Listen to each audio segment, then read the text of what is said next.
नमस्कार, मैं हूं संजय शर्मा। आप देख रहे हैं 4 PM न्यूज नेटवर्क। मान गया मोदी जी को कि रामराज सच में लाना चाहते हैं, बिहार में साबित हो गया। मोदी जी का मिनिस्टर कह रहा है कि वोट डालने ही देने, निकलने ही मत देना अपोजिशन को।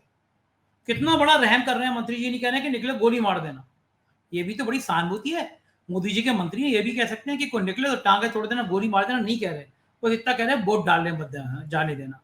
मजबूरी है, एफआईआर तो करनी पड़ी वरना हल्ला मच जाता, लेकिन गिरफ्तारी नहीं। और मोदी जी का चरित्र भी देखिए, मंत्रिमंडल से मंत्री को, ललन सिंह को बर्खास्त नहीं किया गया, निकाला नहीं गया। वही ललन सिंह कह रहे हैं अनंत सिंह की कॉन्स्टिट्यूंसी में कि हर व्यक्ति को अनंत सिंह बनना है। यानी हर व्यक्ति के प्रोफाइल में हत्यारा, बलात्कारी, डकैती, इस तरह की एफआईआर होनी चाहिए।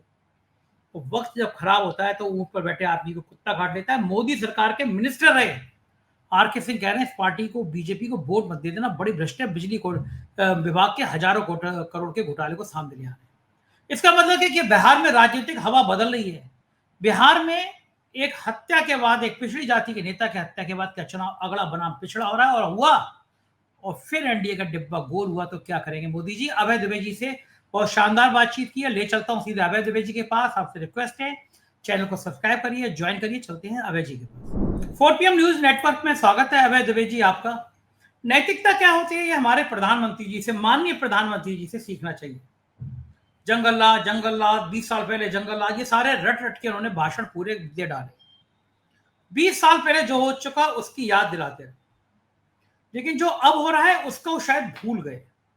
बीच चुनाव में सरेआम गोली चलती है, हत्या होती है नेता की, एक एएसआई की काट काट के हत्या कर दी जाती है। जंगल राज तब प्रधानमंत्री को नजर नहीं आता।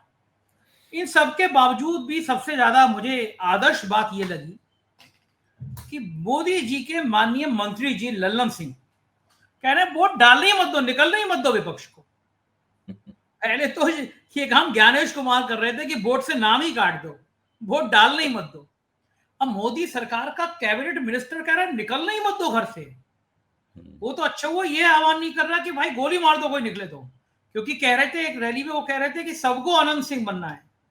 इस विधानसभा में सबको अनंत सिंह बन जाना है। अनंत सिंह मतलब गारंटी कि आपके ऊपर हत्या, बलात्कार, डकैती, अपहरण मुकदमा होना चाहिए। तो एनडीए का, मोदी सरकार का मिनिस्टर कह रहा है कि हर व्यक्ति को ऐसा होना चाहिए जिसपे हत्या, डकैती, बलात्कार, अपहरण। कितनी आदर्श व्यवस्था है ये। रामराज इसी को कहते हैं। मोदी जी इसी रामराज को लाने के लिए मेहनत कर रहे होंगे कि मोदी सरकार का मिनिस्टर कह रहा है वोट डालने निकल नहीं मत दो, सबको अनंत सिंह बना। डूबने के लिए चुल्लू भर पानी चाहिए होता है मेरे ख्याल से अभय जी। इनके पास तो शायद वो पानी भी खत्म हो गया। कितना गंभीर बयान है, आपको क्या लगता सही कह रहे हैं। इनकी चुल्लू पर पानी इनको कोई दे नहीं रहा है। वो पानी भी शर्मिंदा होकर सूख गया है। पानी इनके लिए उपलब्ध नहीं है डूब मरने के लिए। ये अपनी शर्म कहीं छिपा नहीं सकते। अच्छा, अब सवाल इस बात का है कि क्या ललन सिंह का जो वीडियो सामने आया है, वायरल हुआ है, इसके बारे में हम लोग चर्चा कर रहे हैं और सभी जगह ये चर्चा हो रही है, और खास तौर से विपक्ष ने उसको लेकर बड़ा जबरदस्त हमला बोला है। यहाँ तक कि प्रशांत किशोर ने बहुत जबरदस्त हमला बोला है, तेजस्वी यादव ने बहुत जबरदस्त हमला बोला है, और चुनाव आयोग ने मुंह दिखाने के लिए कुछ ऐसी औपचारिक किस्म की कार्रवाई सी कर दी है, एक एफआईआर उसमें दर्ज करवा दी है। बाकी चुनाव आयोग कुछ भी नहीं कर रहा है। कायदे से तो चुनाव आयोग को ललन सिंह को फौरन ही एक काफी मजबूत सा नोटिस देकर उनके खिलाफ कानूनी कार्रवाई शुरू कर देनी चाहिए, क्योंकि अब इसमें किसी प्रमाण की आवश्यकता नहीं है। या तो ललन सिंह ये कहें कि वो वीडियो फर्जी है, फर्जी है तो उस वीडियो को फौरन एक किसी लेबोरेटरी में टेस्ट के लिए भेज दिया जाए ताकि उसकी असलियत उजागर हो जाए, और अगर उसकी असलियत उजागर हो जाए तो बिना देर किए ललन सिंह के खिलाफ कार्रवाई हो। अच्छा, अब ललन सिंह जी कौन है? हम सब लोग उन्हें जानते हैं। ललन सिंह जी नीतीश कुमार जी के दाएं हाथ हैं। भारतीय जनता पार्टी सरकार में मंत्री हैं। नीतीश सुशील मोदी के देहांत के बाद, जो कि भारतीय जनता पार्टी के नेता थे लेकिन नीतीश कुमार के बहुत अच्छे दोस्त थे, सुशील मोदी दोनों के बीच में पुल का काम किया करते थे, भाजपा और नीतीश के बीच में। वो काम अब ललन सिंह करते हैं, और ललन सिंह पुल का काम करते करते एक तरह से बीजेपी के एजेंट भी बन गए हैं, और वो बीजेपी के एजेंट के तौर पर जनता दल यूनाइटेड में उसकी खबरें भी अमित शाह को देते हैं। जनता दल यूनाइटेड के दो हिस्से हो गए हैं। एक हिस्से पे ललन सिंह और संजय झा काबिज हैं, और दूसरा हिस्सा वही है जो अभी तक अपने आप को समाजवादी मानने की गुस्ताखी करता है और मानता है कि नीतीश कुमार भी समाजवादी हैं, उनके अंदर भी एक समाजवादी होने के कुछ जीवाणु मौजूद हैं अभी भी, वो हिस्सा अभी भी है। तो ये स्थिति बनी हुई है। मुझे लगता है कि पहली बात तो ये है कि मोकामा में दुलार चंद यादव की जिस तरह से हत्या हुई वो, और उसके बाद ललन सिंह का ये वीडियो आ गया, ये दोनों चीजें मिलकर पूरे बिहार के चुनाव में जातिगत ध्रुवीकरण यानी पिछड़ा बनाम अगड़ा करने के लिए काफी है। ललन सिंह बड़े उत्साह से अनंत सिंह का प्रचार कर रहे हैं, बिना इस बात की परवाह किए हुए कि वो एक अपराधी का प्रचार कर रहे हैं। लेकिन जब नीतीश कुमार ने परवाह नहीं की, उस अपराधी को टिकट दिया कि नहीं दिया? जब नीतीश कुमार ने परवाह नहीं की तो वो क्यों परवाह करें? नीतीश कुमार को तो बहुत न्यायप्रिय माना जाता रहा है एक जमाने में, वो कहते थे हमारे अपराधियों से कोई संबंध नहीं है। तो ये स्थिति बिहार में बनी हुई है और अब गेंद पूरी तरीके से वोटरों के पाले में है। 121 सीटों पर परसों वोट पड़ेंगे, कल वोट पड़ेंगे 121 सीटों पे, और उस 121 सीटों पे मैं नीतीश कुमार की पार्टी के लिए एक तरह का ये वाटरलू है। वाटरलू उस मैदान का नाम था जहां पर नेपोलियन की पराजय हुई थी। तो अगर यहाँ पे इसमें से इन सीटों में से करीब 20 से ज्यादा सीटें नीतीश कुमार ने नहीं जीती तो फिर वो मुख्यमंत्री नहीं बन पाएंगे। और जो हालात हैं, अगर ये हालात अगड़ा बनाम पिछड़ा हो गया तो, क्योंकि ये शुरुआत से ही लग रहा था कि ये चुनाव धीरे धीरे इसी मुद्दे पे जा रहा है। पिछड़ों में नाराजगी थी, भारतीय जनता पार्टी ऊंची जातियों की पार्टी बन के रह गई, ये चर्चा बहुत थी। लेकिन अब इसे एक हत्याकांड ने इस बात को और बढ़ावा दे दिया कि भाजपा सिर्फ ब्राह्मण, ठाकुर, भूमिहार इन पर पे फोकस हो रही है। बैकवर्ड्स की कई कई नाराजगी अगर ये ऐसी बढ़ गई हो जैसे आप बता रहे हैं, ये चर्चा तेज हो गई, तो ये चुनाव कहाँ ठहरेगा? और ये 20 सीटों की जो बात देखिए, आप कह रहे हैं, बिहार की राजनीतिक स्थिति थोड़ी सी दूसरे प्रांतों से अलग तरह की है। बिहार में उस तरीके से अगड़ा पिछड़ा आमतौर पर होता नहीं है, अगड़ा बनाम पिछड़ा। उसकी वजह यह है कि पिछड़ों की पार्टियां दोनों तरफ हैं, उधर भी हैं इधर भी हैं पिछड़ों की पार्टियां। तो वो भारतीय जनता पार्टी पिछड़ों की पार्टी बनने की, बिहार में कोई, जैसे यूपी में पिछड़ों की पार्टी बनने की कोशिश करती है भाजपा, बिहार में ऐसी कोशिश नहीं करती भाजपा।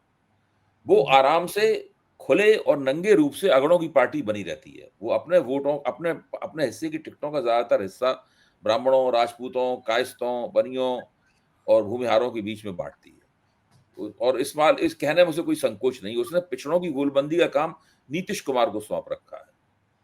उसने अति पिछड़ों की गोलबंदी का काम उपेंद्र कुशवाहा को सौंप रखा है। दलितों की गोलबंदी का काम चिराग पासवान और जितेंद्र राम मांझी को सौंप रखा है उसने। तो ये इस तरीके से है, जो वोटों का विन्यास और समर्थन आधार क्षेत्रों का विन्यास इस तरीके से है। अब जो सवाल आपने मुझसे पूछा है उस सवाल को मैं थोड़ा दूसरे तरीके से पूछूंगा। वो ये है कि क्या अगड़ा बनाम पिछड़ा होने से जो अति पिछड़ा वोट नीतीश कुमार को मिलता है और नीतीश कुमार के बहाने एनडीए को मिलता है, क्या उस वोट का एक हिस्सा महागठबंधन में जाएगा? मैं समझता हूं ये बिहार के चुनाव का केंद्रीय प्रश्न है।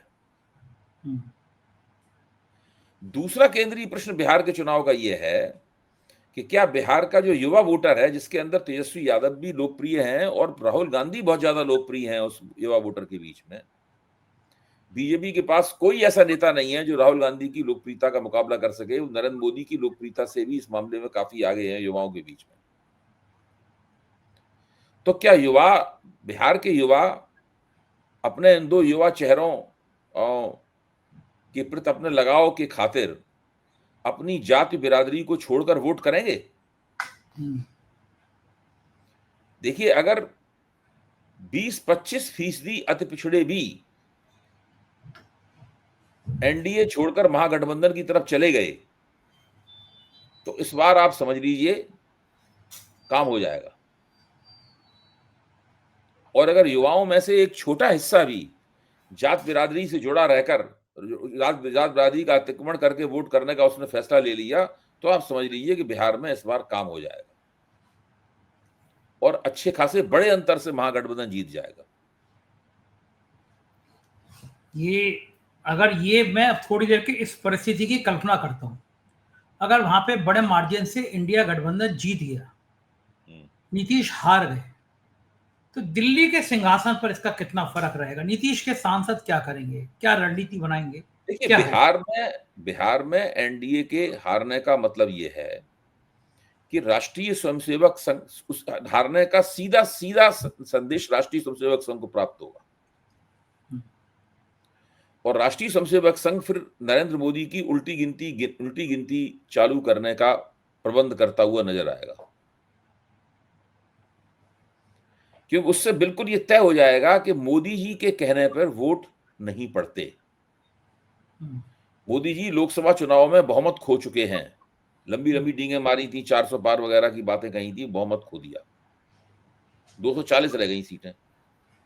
400 पार जाने का दावा जो कर रहा था उस व्यक्ति की सीटें 240 रह गई। तो वहां पर पता चला कि मोदी जी, ऐसा नहीं है कि मोदी जी के नाम पर ही वोट पड़ता हो, मोदी जी के वोट नाम पर ऐसा समय भी आता है जब वोट पड़ने की बजाय वोट कम हो जाते हैं आपके। फिर क्या हुआ कि बीजेपी हरियाणा और महाराष्ट्र जीत गई, इससे मोदी जी बच गए कुछ दिनों के लिए।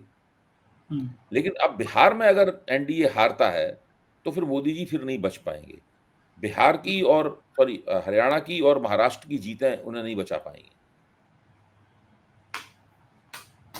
ये अंतर पड़ेगा, और मोदी जी अपनी चित परिचित शैली में आ गए। पहले कई बार शहीदों के नाम पर वो वोट मांगते रहे हैं, और इस बार फिर ऑपरेशन सिंदूर आ गया। कांग्रेस की नेता डॉक्टर रागिनी नायक ने ट्वीट किया है और लिखा है कि मोदी जी हर वाहियात भाषण के बाद लगता है कि वो इससे नीचे गिरा नहीं जा सकता। फिर उससे भी घटिया 2% का नया भाषण भी आ जाता है। पुलवामा के शहीदों के नाम पर वोट मांगने पर पूरे देश में थू थू हुई थी मोदी जी की, और फिर से ऑपरेशन सिंदूर को बिहार की चुनावी रैली में घसीट लाए शर्मनाक। क्या लगता है कि कोई मुद्दा बचा नहीं? पहले की एक बड़ा घटिया बयान आया था कि कट्टा दिखा के, कट्टा रख के, लोगों ने कहा कि जो सीमेंट, जो कट्टा हम लोग है बोरी कट्टे को बोलते हैं, बोरी होती है उसे कट्टा बोलते हैं, कि गुजरात में तो कट्टे लगेंगे सीमेंट की फैक्ट्री लगाने के नाम पर, और बिहार में कट्टे याद दिलाए जाएंगे लोगों की हत्या के नाम पर। आनंद सिंह उदाहरण है लाइव कि यहाँ कट्टे कैसे चलते हैं। और अब ऑपरेशन सिंदूर, प्रधानमंत्री जी को कि बिहार के लोग इतने मूर्ख लगते हैं कि उन्हें पता नहीं कि ऑपरेशन सिंदूर की हकीकत क्या मुझे है। तो लगता है संजय जी कि ऑपरेशन सिंदूर का जिक्र करके प्रधानमंत्री ने गलती कर दी है। ऑपरेशन सिंदूर के नाम पे तो उनके वोट कम हो गए और बढ़ेंगे नहीं ऑपरेशन सिंदूर के नाम पर। लोगों को याद आ जाएगा फिर से। हाँ, कि ऑपरेशन सिंदूर के नाम पे लोगों को डोनाल्ड ट्रंप भी याद आएंगे। डोनाल्ड ट्रंप ने जो 56 बार या 57 बार जो कहा है कि उन्होंने संघर्ष विराम कराया, और मोदी जी उसका जवाब नहीं दे पाए, डोनाल्ड ट्रंप का नाम लेकर उनकी निंदा नहीं कर पाए, उनको रोक नहीं पाए, ये सब चीजें बिहार के लोगों को याद आ जाएंगी। बिहार के लोग गरीब हैं, संसाधनों की कमी है उनके पास, पिछड़ा हुआ देश का सबसे राज्य है, लेकिन राजनीतिक रूप से वहां के लोग बड़े चाक चौबंद हैं। तो मुझे लगता ये है कि ऑपरेशन सिंदूर का मोदी जी ने जोश में सवाल उठा दिया, लेकिन इसकी दिक्कत होगी मोदी जी को जरूर। खासतौर से जो युवा वोटर है, वो ऑपरेशन सिंदूर की असलियत अच्छी तरीके से जानता है। वो मोदी जी को नहीं बख्शेगा, वो मोदी जी को इसकी सजा देगा। मेरे ख्याल से अब तो देश का हर व्यक्ति जान गया है कि ऑपरेशन सिंदूर पे कितनी बड़ी रणनीतिक गलती उठाई। हमें पता ही नहीं था कि दुश्मन की ताकत क्या है। पूरी दुनिया के बड़े बड़े देश पाकिस्तान के साथ खड़े हो गए, रशिया हो, चीन हो, अमेरिका हो, टर्की हो, हमारे हाथ कुछ नहीं लगा। इजराइल जैसा देश भी हम उसको मैनेज नहीं कर पाए। ऑपरेशन सिंदूर से सबसे ज्यादा जिस देश को फायदा हुआ है, भारत को होना चाहिए था फायदा, सबसे ज्यादा फायदा हुआ है वो पाकिस्तान है। ऑपरेशन सिंदूर से पहले पाकिस्तान दयनीय हालत में था, ऑपरेशन सिंदूर के बाद उसकी बल्ले बल्ले हो रही है। मुझे तो लगता उसको है तरह कि तरह के शायद लंबे लंबे कर्ज मिल रहे हैं, उसके दोनों हाथों में लड्डू है। मैं तो कभी कभी कहता हूं उसके अगर 3 या 4 हाथ हों तो उनमें भी लड्डू नजर आएंगे। मुझे तो लगता है कि अगर मुझसे पूछा जाए कि मोदी जी के पिछले पूरे टर्नओवर में 11-12 सालों में सबसे बड़ी गलती कोई रही है, विफलता रही है, तो मैं नोटबंदी से भी बड़ी विफलता ऑपरेशन सिंदूर मानूंगा। क्योंकि अंतर्राष्ट्रीय स्तर पर हम इतने शायद अकेले कभी नहीं पड़े थे अभय जी। हमें भारत की नक्शा वो याद था पाकिस्तान को कि इंदिरा गांधी ने 2 टुकड़ों में कर दिया था, पाकिस्तान बांग्लादेश बना दिया था। अमेरिका की आग धमकी के आगे झुकी नहीं थी इंदिरा गांधी, और कहाँ हमारे प्रधानमंत्री जी ट्रम्प कुछ भी कह रहे हैं। अब तो उन्होंने कह दिया कि पाकिस्तान परमाणु प्रशिक्षण टेस्ट कर रहा है, न्यूक्लियर पावर के टेस्ट कर रहा है, और कुछ अपनी तरफ से कुछ बयान ही नहीं। अच्छा, इतना डर क्यों लगता है भाई जी? क्या लगता है कि क्या से कौन सी दुखती नस पकड़ ली है मोदी जी की, तो मोदी जी कुछ बोल ही नहीं पा रहे हैं? देखिए, नरेंद्र मोदी डोनाल्ड ट्रंप से सीधे मुकाबला नहीं करना चाहते, ये तो बात बिल्कुल स्पष्ट हो गई है। इसके पीछे तरह तरह के कयास लगाए जाते हैं कि भाई नरेंद्र मोदी का कोई कांड है जो कि अमेरिका को पता है, डोनाल्ड ट्रंप के पास उसके सबूत मौजूद हैं, अमेरिका की जासूसी संस्थाएं मोदी जी की पोल पट्टी की उनको पता है वगैरह, इस प्रकार की बहुत सी बातें कही जाती हैं। मैं उन बातों में नहीं जा रहा, मेरे पास उनके प्रमाण नहीं है, इसलिए मैं बिना प्रमाण के कुछ बोलता नहीं, वो बोलने से कोई फायदा भी नहीं है। मेरा मानना यह है कि मोदी जी की जो विदेश नीति रही है, उस विदेश नीति में शुरू से एक कोशिश रही है कि वो किसी तरीके से अमेरिका की पिछलग्गू बन जाए। ये कोशिश, ये इसका मौका उन्हें ओबामा ने नहीं दिया। क्योंकि डोनाल्ड ट्रंप जो आए, तो डोनाल्ड ट्रंप ने मोदी जी में दिलचस्पी दिखाई, मोदी जी ने उनमें दिलचस्पी दिखाई, तो दोनों एक अंतर्राष्ट्रीय मंच पे कहने लगे कि हम दोनों भाई एक दूसरे के दोस्त हैं।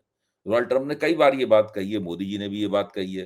फिर हाउडी मोदी में जाके वो ट्रंप का हाथ उठाकर अब की बार ट्रंप सरकार भी वहां पर बोल आए, तो ये सब होता रहा। तो इस चक्कर में मोदी जी को लगा कि अमेरिका दुनिया की सबसे बड़ी ताकत है और ट्रंप मुझे पसंद करते हैं, इस प्रक्रिया में हम लोग अमेरिका के साथ मिलकर एक शक्ति संरचना का, एक पावर गुट का बड़े पैमाने पर एक निर्माण कर सकते हैं। इसकी मोदी जी में बहुत इच्छा थी करने की। इसके लिए उन्होंने सब कुछ किया मोदी जी ने। लेकिन मोदी जी को यह अंदाजा नहीं था कि ट्रंप अपने दूसरे कार्यकाल में उस पाकिस्तान को हाथों हाथ लेने लगेंगे जिस पाकिस्तान को उन्होंने आतंकवादी और आतंकवादियों का रक्षक और संरक्षक पहले कार्यकाल में बताया था, और पाकिस्तान की बहुत सारी मदद भी रोक दी थी ट्रंप ने। लेकिन इस बार ट्रंप बदले हुए लगे और उन्होंने भारत के ऊपर टैरिफ लगाए, पाकिस्तान को मदद दी, आईएमएफ का लोन भी दिलाया और सब कुछ किया। तो इससे मोदी जी को धक्का जरूर लगा, लेकिन फिर भी मोदी जी ने अपनी वो नीति नहीं बदली कि हम ट्रंप का आमने सामने कभी मुकाबला नहीं करेंगे। अच्छा, अब स्थिति क्या है कि मोदी जी एक अजीब तरीके के उसमें फंस गए हैं, दुविधा में फंस गए हैं। जैसे कि वो अब अमेरिका जाने से थोड़ा घबराते, पहले तो पहला मौका मिलते ही कूद के अमेरिका चले जाते थे। अब अमेरिका जाने से थोड़ा घबराते हैं, अमेरिका जाना नहीं चाहते मोदी जी। वो अमेरिका जाने की बजाय उनकी कोशिश ये है कि ट्रंप चले आए हिंदुस्तान। ट्रंप एशिया आए अपने विशेष हवाई जहाज में बैठकर, उन्होंने आके बड़े-बड़े नेताओं से यहाँ पे मुलाकात की।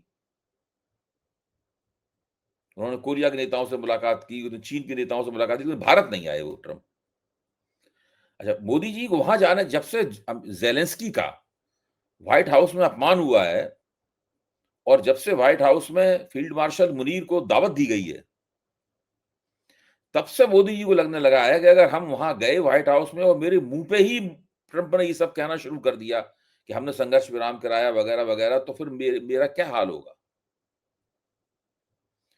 दूसरे, उनको ये भी डर लगता है कि कहीं ज़ेलेंस्की की तरह ट्रंप जो है उनका भी अपमान न कर दें। वो तो सबके सामने आएगा, सब लोग देखेंगे इस तरह बोलते हुए ज़ेलेंस्की को अपमान करते हुए, सारी दुनिया ने देखा था। वो भी एक सबसे बड़ी समस्या है मोदी जी के सामने। मोदी जी की अंग्रेजी भी इतनी अच्छी नहीं है, ज़ेलेंस्की की अंग्रेजी तो ज़्यादा अच्छी है कि वो ट्रंप द्वारा जो एक खास तरह की अंग्रेजी और खास तरह के उच्चारण में जो अपमान की बारिश होगी, उसका वो कैसे जवाब देंगे मोदी जी। तो वो भी एक बहुत बड़ी समस्या है। इसलिए पिछली बार जब मोदी जी अभी अमेरिका गए थे अंतिम बार, तो उसमें काफ़ी देर तक इन्हें इंतज़ार करना पड़ा, ट्रंप बाद में मिलने आए। और उससे पहले खबर ये दौड़ गई है कि इनका सैनिटाइजेशन किया गया मोदी जी का, पूरा। और उनसे ये भी कहा गया कि आप ट्रंप को झप्पी-वप्पी नहीं मारेंगे। तो ये सब भी बातें इनसे कही गई। तो इसकी वजह से मोदी जी थोड़ा परेशान हो गए हैं, वो वहाँ जाना नहीं चाहते अमेरिका। मतलब एक तरह से मोदी जी की धुलाई की गई कि आप गले नहीं लगेंगे, गले से मिले पहले साफ करो अपने आप को। अरे यार, तो हाँ, बड़ी ये लेकिन एक और बात है, मैं इसमें मोदी जी की दाद दूँगा मैं। तो जैसे ही ट्रंप सामने आए, मोदी जी ने मौका नहीं चूका मतलब। वो नहीं वो नहीं चूकते हैं, मोदी जी का इसमें कोई सानी नहीं है। कौन सी पिक्चर थी, मुन्ना भाई एमबीबीएस, हाँ। जादू की झप्पी जो देना वो मोदी जी नहीं भूलते। राहुल ने, गांधी ने एक बार झप्पी दे दी थी पार्लियामेंट में, तो उसकी चर्चा हो गई, आंख मार दी थी। मोदी जी खुद अपनी झप्पी देना भूलते नहीं। एक और बिहार में चर्चा हो रही है, जो आप अक्सर हंसते हैं मेरी बात पे, कि जब वक्त खराब होता है तो ऊंट पर बैठे आदमी को कुत्ता काट लेता है, हंसते हैं मेरी बात पे। लेकिन फिर देखिए, फिर हो गया कांड। आरके सिंह गृह सचिव थे कांग्रेस यूपीए सरकार में। जो भगवा आतंकवाद का जिक्र आया बंबई हमलों के बाद, उन्होंने लेके आरएसएस के लोगों पर कार्रवाई करी, आरएसएस को आतंकी संगठन टाइप पर तक बता दिया था। आडवाणी जी की गिरफ्तारी में उनकी भूमिका जग जाहिर है, लेकिन मोदी जी को बड़ा पसंद आया, उन्हें मिनिस्टर बना दिया था। अब वही आरके सिंह घूम घूम के कह रहे हैं कि वोट मत दे देना बीजेपी को। हजारों, कितना 60-62 हजार करोड़ के घोटाले की बात बता रहे हैं कि इतना बड़ा बिजली विभाग में घोटाला कर दिया इन लोगों ने। अब आप सोचो, जो मोदी सरकार में मिनिस्टर रहा, एक मिनिस्टर कह रहा है वोट मत डालने देना, एक मिनिस्टर रह चुका आदमी कह रहा है कि इनको दे मत देना, बड़े घोटालेबाज, हजारों करोड़ घोटाला कर दिया। बिहार में कौन सी तस्वीर देखने को बची है? सम्राट चौधरी के ऊपर 200 करोड़ की जमीन खरीदने का कच्चा चिट्टा प्रशांत किशोर लगा चुके। मतलब इतनी भ्रष्टाचारी सरकार बिहार की पेश कर दी सब लोगों ने, या खुद पेश हो गई दिलीप बीजेपी जायसवाल पे के। हत्याओं के आरोप हैं, दिलीप जायसवाल के ऊपर हत्याओं के आरोप हैं। बिल्कुल आइडियल मॉडल है ना जो राम राज्य का, वो मोदी जी का बिहार में निकल के आ गया। क्या ये जो यूथ है, जो बेरोजगारी की अच्छा, ये जो बात आरके सिंह है, आरके सिंह है, बहुत ही अक्खड़ और आक्रामक मिजाज के व्यक्ति माने जाते हैं। ये अपने ऊपर हाथ नहीं रखने देते किसी को, मतलब ये बहुत इस मामले में अहंकारी भी माने जाते हैं ये। और उसके बाद इनको लेकिन मोदी जी ने मंत्री बना दिया। बिहार की राजनीति में उनको राजपूत नेता वगैरह सब ये चाहिए था, कोई बड़ा सब ऊंची जातियों का एक बड़ा ताकतवर मजबूत नेता चाहिए था, तो उनको मंत्री बनाया गया। अच्छा, अब वो किसी बात पर नाराज हो गए हैं, तो वो बिहार में प्रतिदिन भाजपा को चुनौती देते हैं। अभी कल कह रहे थे कि अगर ऐसे ही मौका रहा, ऐसे ही इसी तरह चलता रहा, तो मुझे भाजपा छोड़ देनी पड़ेगी। और वो बिना सब लोग छुए। ये कह रहे हैं कि भाजपा को वोट मत देना, नोटा में डालाना वोट। तो 1 महीने से प्रचार कर रहे हैं वो। जब प्रशांत किशोर ने सम्राट चौधरी पर और जायसवाल वगैरह पर आरोप लगाए, तो आरके सिंह ने सबसे पहले उनका समर्थन किया। आरके हाँ सिंह ने भैया, कहा सही कि है। जांच होनी चाहिए, उनके खिलाफ कानूनी कार्रवाई होनी चाहिए, ये कहा आरके सिंह ने। ये गजब ही स्थिति सीन है। चल रहा है, और गजब ही सीन चल भाजपा रहा वगैरह है, सब इसको चुप रहती है, कुछ नहीं बोलती। गजब ही सीन चल रहा है बिहार में। अच्छा, आपको लग क्या रहा है कि बिहार में जो वोटर लिस्ट का मामला आया था कि वोट काटे गए, वोट जोड़े गए, वोटों में खेल हुआ, ये मुद्दा किस हद तक प्रभावी रह पाएगा? क्या वोटर लिस्ट का कुछ खेल, कुछ हुनर हुनर बिहार में दिख इसमें 2 पाएगा? तरह की राय है संजय जी, इसमें 2 तरह की राय है। एक राय इसमें ये है कि जो वोटर अधिकार यात्रा हुई, उसने काफ़ी माहौल बनाया, लेकिन उसका माहौल शहरों तक सीमित रहा, देहातों में गहराई तक माहौल वो नहीं जा पाया। एक तो राय ये है इस तरह की। दूसरी राय ये है कि ये वोटर अधिकार यात्रा से और वोट चोरी वाले सवाल से, ये तो बात सही है कि लोग कोई बहुत गहराई से आंदोलित नहीं है वहां पर इस सवाल के ऊपर, ये चुनाव का मुद्दा नहीं है। लेकिन इसका संदेश लोगों तक पहुंचा है और लोगों के मन में चुनाव आयोग के प्रति और मोदी सरकार के प्रति एक संदेह का बीज पड़ गया है। ये लोगों को जरूर लगने लगा है कि कुछ ना कुछ जरूर घपला है। चुनाव की प्रक्रिया ईमानदार नहीं है, चुनाव की प्रक्रिया निष्पक्ष और लोकतांत्रिक नहीं है, ये लोगों को लगने लगा है। तो इस प्रकार की 2 तरह की राय इसके अंदर है। मैं ये मानता हूं कि जो वोटर अधिकार यात्रा निकली थी, उसके बाद बिहार अधिकार यात्रा जो तेजस्वी ने निकाली थी, उसका एक और मकसद था। उसका मकसद था महागठबंधन की कार्यकर्ता पंक्ति को और उसके समर्थन आधार को खड़ा कर देना, आंदोलित कर देना, वो कमर कस के खड़े हो जाएं। और ये काम करने में वो पूरी तरीके से कामयाब रही। ठीक बात है। एक आखिरी सवाल अपने प्रिय योगी जी, अप्पू पप्पू झप्पू, हमने मंदिर बनवाया। बिहार में देश का सबसे बड़े राज का मुख्यमंत्री है कि अप्पू पप्पू झप्पू ऐसी भाषा बोलता है, पूरी दुनिया में क्या संदेश हो जाएगा कि कौन से मुल्क में, कौन से प्रदेश में रह रहे हैं लोग? भाई देखिए, यशवंत सिन्हा ने अभी हाल ही में एक वक्तव्य दिया है, इसमें उन्होंने कहा है नरेंद्र मोदी के बारे में कि बिहार में उनके भाषणों को सुनकर एक बार फिर विश्वास हो गया कि हमारे देश का प्रधानमंत्री कितना अशिष्ट और कम पढ़ा लिखा है। अब यशवंत सिन्हा ऐसे जो वरिष्ठ राजनेता हैं, वित्त मंत्री रहे हैं देश के, और उससे पहले बहुत बड़े अफसर रहे हैं। जरा योगी जी के बारे में उनकी राय पूछिए क्या होगी। योगी जी, अगर अंग्रेजी शब्दों का इस्तेमाल किया, योगी जी नरेंद्र मोदी के वर्स्ट एडिशन है। नरेंद्र मोदी की वर्स्ट कार्बन, सबसे नीचे वाली जो कार्बन कॉपी होती है ना, वो है योगी जी। आप भी वो गजब एक संविधान। कोई अपने किसी उनके स्पीच राइटर ने कुछ लिख के दे दिया होगा, अप्पू टप्पू पप्पू, वही सब वो बोल रहे थे। उनके चेहरे के भाव देखिए आप। और खास बात यह है कि भारतीय जनता पार्टी को उस नेता के ऊपर गर्व है। भाजपा में आपको बहुत से ऐसे लोग मिल जाएंगे जो कहेंगे योगी जी के ऊपर उन्हें गर्व है, मतलब ऐसे नेता के ऊपर गर्व है। गजब है, एक स्क्रिप्ट राइटर है जिसने आप ये भी एक और छोटी सी बात मैं जोड़ दूं, सम्राट चौधरी तरापुर से चुनाव लड़ रहे हैं। अमित शाह वहां तरापुर में जब गए प्रचार कर, उनकी भी सीट पे कल वोट पड़ेंगे। तो जब प्रचार करने गए तो उन्होंने उस प्रचार में ये कहा कि आप लोग सम्राट चौधरी को जिताइए, हमें ना बड़ा आदमी बनाएंगे। अब भाई उप मुख्यमंत्री तो वो थे ही, बड़ा क्या, इसका मतलब मुख्यमंत्री बनाने की बात कह रहे हैं। आप सोचिए, जिस पार्टी के पास मुख्यमंत्री के चेहरे के तौर पर सम्राट चौधरी ऐसे लोग हों, क्या और स्टार प्रचारक के तौर पर योगी आदित्यनाथ जैसे लोग हों, बलिहारी है। वो उस पार्टी से आप क्या उम्मीद करते?